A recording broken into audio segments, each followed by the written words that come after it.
How to become a seller on Temu.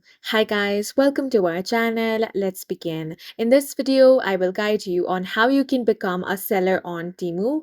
Now, you can become a seller on Temu if you sign up on Temu app as a new seller, or you can open up any web browser and search for Pinduoduo Quashing. Now, you want to head over to quashing.pinduoduo.com option.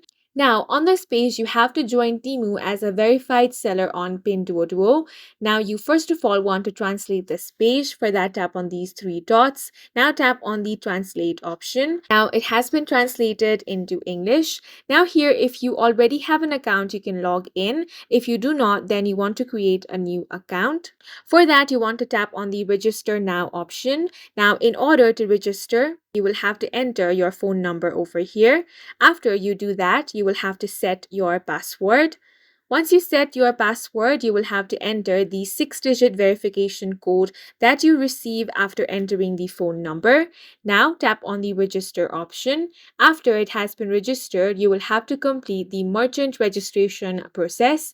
Then you will have to submit the forms online. Once your account is approved by Temu, your account will be created. Then you will be able to sell different products in the Temu marketplace. And this is how you can become a seller on Temu. And that's it for this video. If you found it helpful, please make sure to hit the like button and subscribe for more videos like this.